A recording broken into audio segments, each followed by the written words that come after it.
बिस्मिल्लाहिर्रहमानिर्रहीम, अस्सलाम वालेकुम। आज मैं न्यूटेला बनाने जा रही हूँ। मार्केट का न्यूटेला जो है वो बहुत अच्छा होता है, लेकिन उसमें चीनी बहुत ज़्यादा होती है, ज़रूरत से ज़्यादा होती है। तो जो होममेड है वो ज़्यादा इजी है, वो ज़्यादा रिलायबल है और वो ज़्यादा टेस्टी है। और इसके लिए मैंने सबसे पहले कैश्यू नट्स लिए, रोस्टेड 3/4 कप, और इनको मैंने ग्राइंडर में ग्राइंड कर लिया है।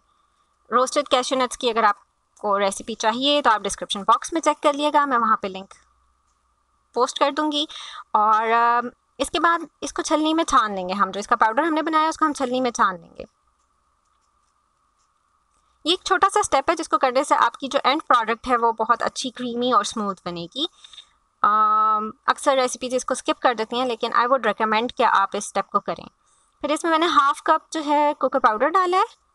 मैंने थोड़ा ज़्यादा कोको पाउडर डाला है क्योंकि मैं डार्क चॉकलेट फ्लेवर पसंद करती हूँ। और तकरीबन 1/3 कप इसमें घी डाला है। I am not sure about oil कि उसका क्या टेक्सचर होगा, लेकिन वो मेरा ख्याल है थोड़ा सा लिक्विड ही सा रहेगा। और हाफ़ कप इसमें मैंने हनी डाला है। मैं इसमें वाइट शुगर बिल्कुल यूज़ नहीं करती, इसमें मैं रॉ हनी यूज़ करती हूँ। और क्योंकि रॉ हनी की बहुत सी हेल्थ बेनिफिट्स हैं, ये एंटी वायरल होता है, एंटी फंगल होता है, इसमें बहुत ज़्यादा एंटीऑक्सीडेंट्स होते हैं और ये हमारे डाइजेस्टिव सिस्टम के लिए बहुत अच्छा होता है।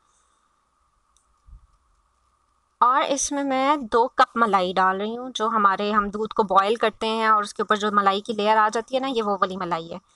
आप पैकेज्ड क्रीम भी यूज़ कर सकते हैं, लेकिन उसका टेस्ट और उसका टेक्सचर थोड़ा सा डिफरेंट होता है।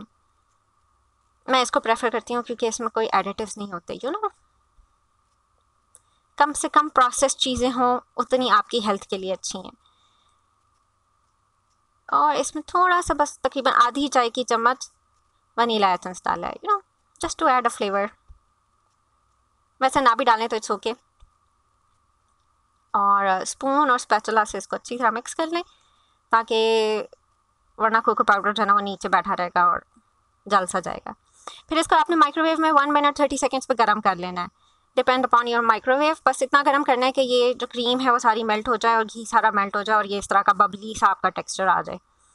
इसके बाद इसको जब आपने गर्म कर लिया तो आप इसको ब्लेंडर में ब्लेंड कर लें, ईजी।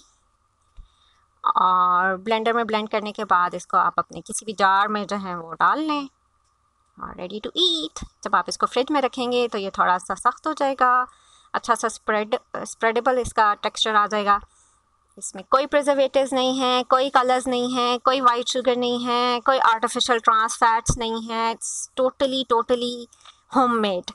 और इसको आप इंजॉय करें।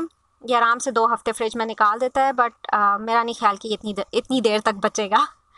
और सब्सक्राइब करें और मुझे कमेंट सेक्शन में बताएं कि आपको ये रेसिपी कैसी लगी है। और take care, eat healthy, stay fit.